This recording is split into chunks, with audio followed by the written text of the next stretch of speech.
welcome back to the 30-day Green Living Challenge. Today I want to talk a little bit about our pollinator friends, our insects.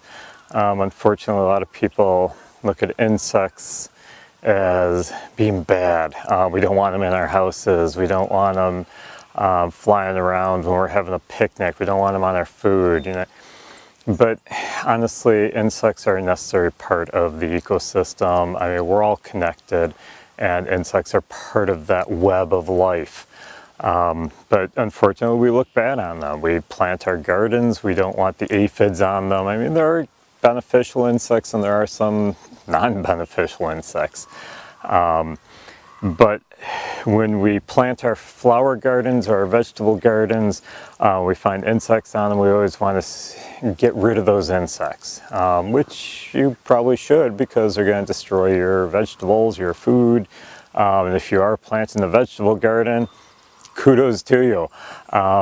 Yeah, then you aren't buying the pesticide-laden vegetables that you get at the supermarket. We already talked about buying organic, which keeps those pesticides out of your system, out of our environment, out of our food web.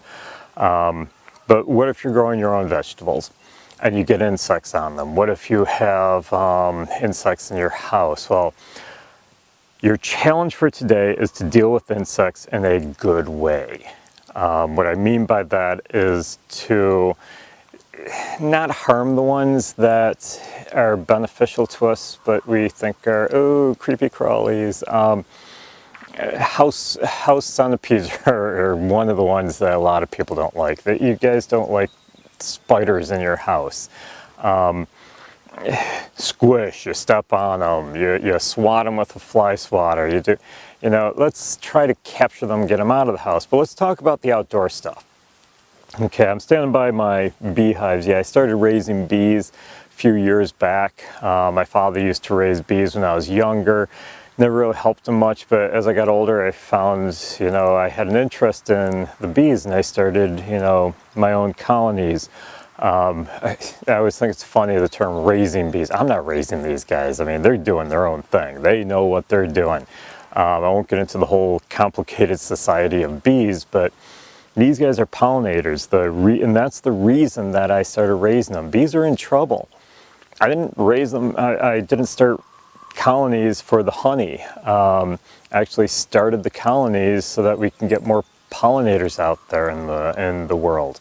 The bee populations have plummeted. A lot of the pollinator populations have plummeted. Say that 10 times fast. Pollinator populations plummeted. But a lot of them have dropped, and there's a lot of different culprits, but they have found one of the biggest culprits is the pesticide use in our country.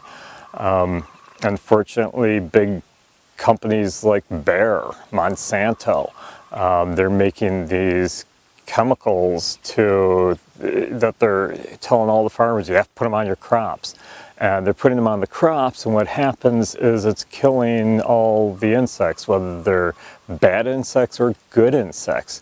So our friends the honeybees here, it is a little bit chilly today, so you may see one or two flying in or out, but they're, you know, not real active. But our friends the honeybees here, you know, they're getting hit hard because of those pesticides and herbicides. So there are some natural ways that you can take care of the unwanted pests in your gardens. I will put a link at the bottom to a really good website that has several good recipes for natural ways to get rid of the insects. But diatomaceous earth, if you have aphids on your roses or on your vegetables, you can actually make a mixture of vegetable oil and some other products. You can also use a spray of dish detergent, and we have the tree swallows flying overhead here. They're starting to nest. So anyhow, I'll have that running across the bottom, the link to that website. I encourage you to check them out. Tree swallows, just making sure that I'm not getting too close to their boxes. They're checking out their boxes, picking their homes right now. So if you see one dive bombing me, they're just warning me I'm getting too close.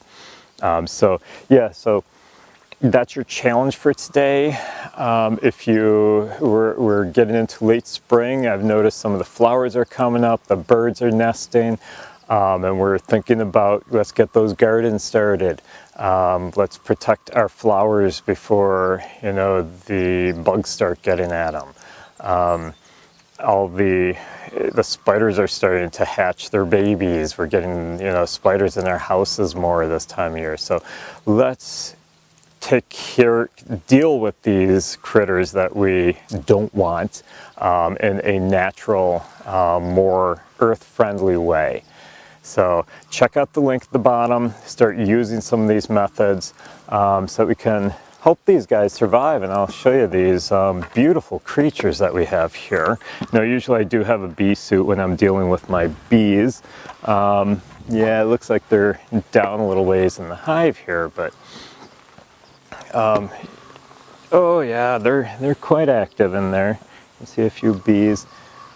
Yep, they're up here, quite active. And I'll bring the camera over here so that you guys can see them up closer. Yeah, almost time to take care of them. Oh, there's a friend right there. So that's your challenge for today. Earth-friendly pest control.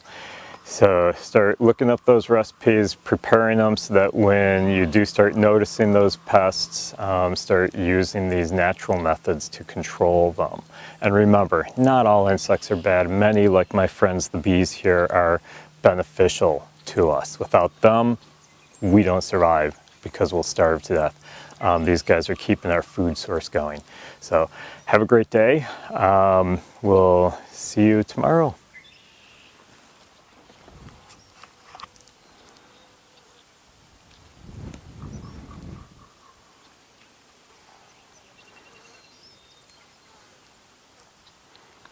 Yep, these guys are just doing their thing. I'm not going to leave this open too long. It is a little chilly today.